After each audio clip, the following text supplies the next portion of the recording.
Hello, people. I I moved some stuff around. Have a new setup that's less complicated, and let's see if it works. Fingers crossed. This week, first week for the new setup, it's minor stuff, but I'm looking at it, so it's less of a hassle. This week is Alien Origins. It says it's the official movie preview. And I don't know if it's supposed to be Alien Origins or Alien Covenant. I'm not exactly sure. There's a lot of words on the title page. I don't know what prequel it is to. I think the only Aliens movie I haven't seen is the Hunter one where she's an Indian, but I don't think it's to that because that's in the past. So I'm not, or is that Predator? That's a Predator movie, right? That's a Predator one. Okay, scratch that. Scratch. Now, I got this one. I understand from looking at, ye old interwebs, that there is a plethora of ancillary alien, let's call it extended universe stuff, right? Since we're in the era of extended universes. I'm sure the alien stuff started way sooner. I'm interested in it because, of course, the alien movies are very cool. Horror movies, which I don't like, typically, I don't like horror books either. I'm a sucker, right? So I get very scared. In any case, I'm like, let's try it. It's in that world. Let's see what happens. I gotta give it this one. Now, again, I'm gonna give it a 2 out of 5. I'm not rating it very highly. If you're thinking science fiction, if you're thinking horror, even if you like those genres, I don't know if I'd detour to this book. Just the way it comes across. It's disjointed. It feels like too many pieces instead of a whole of anything, right? A little more of any of it may have worked, but again, our author may have been constrained by corporate. He is writing in a universe maybe that's not his own, and so he has to follow rules they lay out. So I'm not going to be too hard on the author. Structure-wise, internally, not the structure, but how things are described, the efficiencies of the words, these sorts of things. It's fine. It's completely fine. So I'm going to judge the author on those things. I think he's good at his job. Yes. No negative to him at all. But it's very disjointed. And no aliens. So if you thought aliens you were going to get coming in, you're not going to get any aliens. So I was a bit disappointed. Now, I know you put that in the title because it's the draw, but as a reader, I would have really liked an alien or two to, kill somebody. We get some references, they call them, to the Prometheus mission and the David android, which is a big deal in that Prometheus movie. I don't mind this. It helps the beginning of the book, right? It makes you feel like you're in part of a larger thing. If you haven't seen that movie, those references don't do a lot for you in and of themselves, right? So, I always go back to Tolkien. He'll reference things, right? Aragorn's talking about Beren and Luthien. If you don't know what those stories are, you still feel its effect on him, Aragorn, your character, right? So in that sense, it doesn't matter what he's referencing. And then, of course, if you learn, it makes it more poignant. So here, that's part of the reason it got sort of a low score. We get a ship. Now, I'm not going to use a lot of character names because they didn't really stick to me in that sense, if that makes sense. So, I don't know who these people are. It still makes me, okay, so if one of them is going to get shot, I don't want them shot. But I couldn't tell you who these people are They don't register in my brain like that. It's more of a, I don't want a human to get shot, right? This kind of empathy. Now, I don't know, again, I don't know what movie it's in relation to, so I'm not sure. I don't know who these people are. Unless it's the Prometheus movie, it could be. I'm not exactly sure. No, it couldn't be. In any case, as I was saying, we get our first scene is on a ship, which I was aware we're on a ship, but I wasn't aware we were in space till sort of the latter events happen. So, a little weird. Some terrorists are trying to blow up the ship or a piece of the ship, delay the launch or whatever. And our people talk them down. But what's interesting, always, of course, what's motivating the terrorists? These terrorists kill themselves. They evacuate themselves out into space, right? Instead of being taken in. So, dedicated terrorism. Which, again, is more interesting than the normal kind. The action here, the action throughout, very well done. Very energetic. He describes Earth. Now, I'm assuming this is some sense as to how far in the future we are, but he describes the Earth, London, like Kowloon Walled City. See if I got that name right. This is a city in China that through a variety of various political and legalese events had no regulation, right? There was just one square where no rules applied. And so they could build whatever they wanted. And what they built was just the most densely populated place on Earth. It's kind of wild if you look at it. Some of it looks horrible, but I don't know. The people who talk about it, who live there, say it wasn't that bad, right? Actually living there. So that's its own side human experiment. But to imagine the Earth, London, this sort of densely populated, this dirty smog, right? I think at one point he says there's a flock of swallows. One of them just drops because the smog is too much for it. Now I'm like, I don't know. I think when people describe this, I think they forget just how big the Earth is. I'm not sure we can ever get to a state where things are this bad. You'll have back in the 1700s, 1800s, if your army was camped too tightly, right? This is 15 to 20,000 men. Disease just sort of shows up, right? And it'll start culling the numbers, so to speak. So I think before any area could get too densely populated, the health of the people would come into play and then they'd die off. But maybe, I don't know, you have enough medicine, you're keeping them alive. I struggle to think, with the amount of space there is on the Earth, that it could ever get that densely populated. And if it did, there's a lot of brain power to say none of them could find a solution, a filter, a way to grow better food. I don't know. I'm not sure. In any case, for the purposes of this book, he goes with that it's too populated. It's just too dense. It's too dirty. And so a lot of these people want to get on this colony ship that's heading out. The Weilani, I think I said that right. The Weyland, whatever the big corporation is in this show, I think it's Weilani. Maybe saying that horribly wrong. They're funding this big colony ship.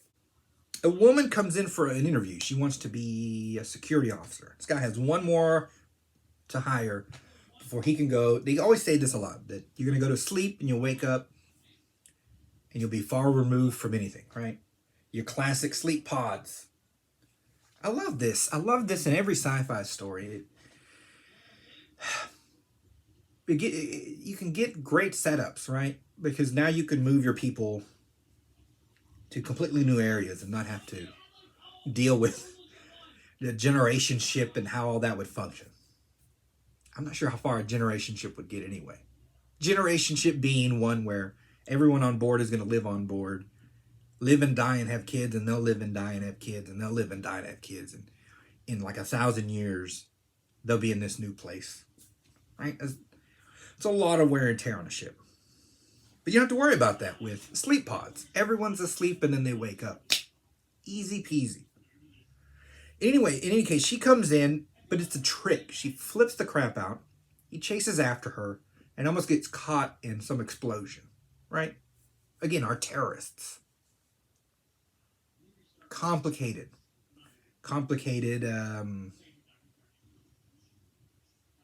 setups. We cut to a boardroom meeting of the Waylani Corporation. It's the main guy, Hideo, his daughter, big time executives, and they're brainstorming what the crap's going on. They think maybe it's opposition, corporate opposition. They may be just fanatics. Then they're going through the bits and pieces. And I'm wondering at this point, and I wonder throughout, one, I'm not sure why the corporation's so involved. Are they so interested? Now, I get you can be just so massively rich that even a big project like this isn't that big of a deal. So maybe it's that situation where they're just so rich where on the off chance this turns into something, they'll have their, tendrils in it already. I can see that. But it's weird that this corporation's so interested in space colonization, especially for colonies they're setting so far that by the time the people wake up, everyone here will be dead, right? The CEO is not going to live to see them land. None of their families will be alive by the time they wake back up. This sort of thing, right? It's a very big commitment. And I'm not sure, and nothing in the book gives me that reason. Now, I'm sure there's some ancillary reason outside of the book, but I don't know it. So I can't. We're having this boardroom meeting, and a full-on ninja raid comes in. I say ninjas because, and it's pretty cool. They work their way in. Our guys are enclosed in some glass. And I say ninjas because they were throwing ninja stars, but they were like, you put technology in it to make it fly and drill harder. So it can cut through 3 people and then stick into a wall, right? And you chuck it and it's like finding its target. And it's a lot of tech in a small sort of implement. They come in with swords. It's pretty cool. The ninja attack is pretty cool. It doesn't help the cause later, but it's pretty cool. The cause being your pacing of your book, right? It lulls after this. They go in. They can't get in, right? It's bulletproof or somehow they won't be able to get in. But they gas it. So everyone goes to sleep. Or something of this effect. I don't know. Ninjas make moves, bro. In any case, they don't kill everybody, which maybe they should have. They kidnap the daughter. They kidnap the daughter of the CEO, and they're trying to they're the fanatics. They want the colony mission stopped. Right? She gets that much information out of them before she YOLOs out of the moving car. And self saves herself. We then turn it into a kind of an investigation. This part really lagged for me. It's your basic sort of like a cop investigation. Now they have one part where a lady blows herself up. It's kind of wild. But even the characters don't harp on it. So this part really lagged right in the middle too. And then part of it, I think, is the ninja attack, right? So you got me hyped. There's these ninjas running around. And then, of course, with no more action, feels more boring than it should have, maybe. You know what I'm saying? And that's what I mean about disjointed. If you laid it out maybe a little different, maybe it works a little better. I'm not sure. We have a little section about the androids. They're was a David android on the Prometheus mission. It went south in a hurry. David, what are you doing? So this mission, they're making a new one, a better one, a Walter. I believe Walter's the one in the Aliens 2? Aliens 1. 2. It's 2. I don't remember what the name of the one in 1 was. No, they didn't know he was an android, did they? But again, they don't tell me. Every ship has an AI they call Mother, but they don't tell me why the company is so interested in this investment, all this energy and time and money into these androids. I don't understand. We get our first look at sort of what's behind the scenes here, the Prophet. This is very cool too. Again, conceptually, this is great to me. He is a normal looking guy who has just horrible nightmares, right? And in this nightmare state, he describes horrible things. Out there be demons, I think is their little, they use an acronym for it. OTBD. Out there be demons. It doesn't flow off the tongue, but they are crazy, so what can you do? So he has horribly vivid dreams that somehow, like, as he's asleep, there's just this sheer torment on his face. And the utterances that he says, that he doesn't even remember sometimes, are so powerful that it's gotten this number of people to believe in him. Right? And he has dreams of some kind of monster or something out in space that's coming if we venture out too far. This is as good a reason as any I've ever heard for a cult, so I have no problem with this whatsoever.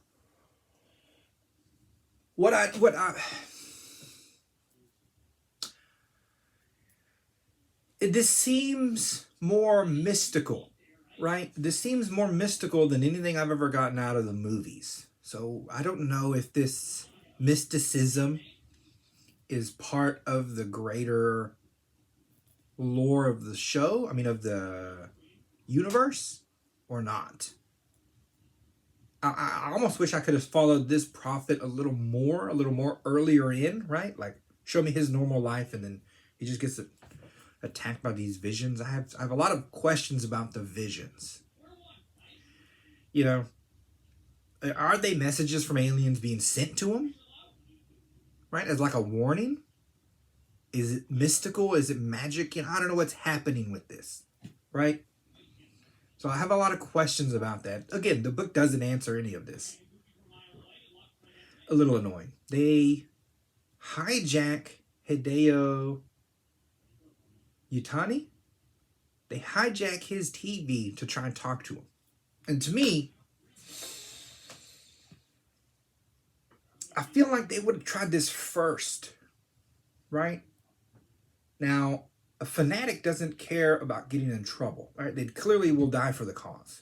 So that's not their concern. Their concern is stopping the colony ship from going out. So in that sense, they want to keep their anonymity. If you catch me, I won't be able to do it. But I think they also would believe, right? So they would go, anyone who sees or from the prophet will understand and will think our way. There's no way they can't. That's how a fanatic would think. So my thinking is they would try this to begin with, before they did any of the let's kill people. I think they would try to convince him, the CEO, to stop it. Right? Then try and kill him. Then kidnap his daughter. Then, attack the ship. But this is sort of deep in the book. But we also then describe, they say, a digital artist did the best he could to try and make some images of what we're trying to get across from our prophet, because he can't. He's no good at that. Nah, side note for the prophet. Part of what I like most about this prophet is his, so true to the cause, so to speak. He would just rather the nightmare stop. He doesn't want anyone following him. He doesn't want a religion of any sorts. He's not asking for money, no sexual favors, no fame, none of it. He's just a normal guy. He doesn't even involve himself in their council meetings. And so for them, they're like, that lends truth to everything he says. And it kind of does. So many times you see these weird cultists in real life, and it ends up being, well, you know, if I have 50 wives, then you all probably go to heaven. This kind of goofy thing always ends up happening. I'm like, bro, stop. We're not buying what you're selling. In any case, I think the author uses this as like an homage to the art of Aliens. The what was it, Giger? The artist? The art is something else, right? It's so... Now, he adds a horror element to the things they're seeing. Now, the Giger art can be horrific or not, right? Depending on, I guess, how you come to it. But it's so different. I'm glad he put it in. I'm glad we get a tip of the hat to the old artwork there. It reads like it affects him, but then he says it was all a trick. He's just tricking them, right? So I'm like, you're not going to convince a CEO with some artwork to stop a big funding thing that he's trying to do. He just thinks you're crazy. Because, you know, why else? He's like, do you have any signals? Do you have any proof? Do you have anything that tells me out there is demons and that we shouldn't go? Because all the science I have, all the tech that says anything says it's an empty rock and it's space and we can fill it up. Right? I mean, he sounds reasonable. They sound crazy. But again, from the outside, you know, there are aliens out there and all they do is, you know, rip your face off. Nasty way to go. The investigation tracks these people down to a farm. The farm battle sequence is kind of nuts. Everything looks normal. Next thing you know, like, sheep are running at operatives and blowing themselves up. They almost escape from a ship in a barn. Very cool. Like, it cracks open, right? And the ship's inside. And as it's going, they say, like 10,000 drones just start attacking it. Like, just launching themselves into the intakes. I'm like, that's genius. That's actually genius. If you had an area where space flight's an option, the authorities would need a way to stop that space flight. Otherwise, everyone just gets away with all the crimes. But I'm like, 10,000 drones would do it, bro. It's like a flock of birds can stop a Boeing 747. So that part was really cool. Another part they had is the Prophet and another guy were trying to escape inside of a robotic horse. I'm like, I guess, I mean, you'd fit in the horse, right? And if the robot could make it look real, it'd be as good a way as any. Now, they just tried to beeline it out. So they stuck out when all the animals went one way and these two are trotting this way. So if you'd have just hung out with the animals, bide your time a little, and then sort of mosey on out the back, maybe it would have worked. But they didn't play it well enough. He thinks it's over, but of course our detective, something doesn't feel right. And at the very end, they send a cargo ship just to kamikaze onto our colony ship. It would have killed, I don't know how many thousands who were already asleep. But our people from the very beginning use a lander to blow it up before it hurts anything. Right? So their mission fails. They're heading out to space. And we have this guy with these visions. And that's sort of the end of the book. Again, you want... Now, maybe that's the point. The point is I'm interested, so I'll go watch the movie. But again, I don't know which movie it's in relation to. I don't know about... The most interesting parts, those visions. I would be interested in more... I think there's a few others on Audible that I might look into. But maybe not in any kind of a hurry for how this one came out. It wasn't long, but it wasn't fulfilling, as we say. And that's about it this week. It's a short week. Add time. As to fulfilling, these are my books. Very fulfilling and nutritious. You know, some studies have shown it makes you taller if you read my books. Legal says I shouldn't say that. Okay, these are my books. These are, I'm not asking people to subscribe to the channel. You can if you want. But these are my books. If you want to help the channel, you'll get a book. I'll get helped. I think it's a win-win. Okay, people. Oh, side note. I'm sure it says in the picture, but you could read them all on Kindle Unlimited. And I'm fine with it that way, too. I think you get like, you'll get some, like Spotify pays the artist. I think that's the same with Kindle Unlimited. For whatever people say about it, negative, it's fine with me. I just want, it's fun if you read the book. Tell me what you think about it. Okay, people. I'll talk to you all next week.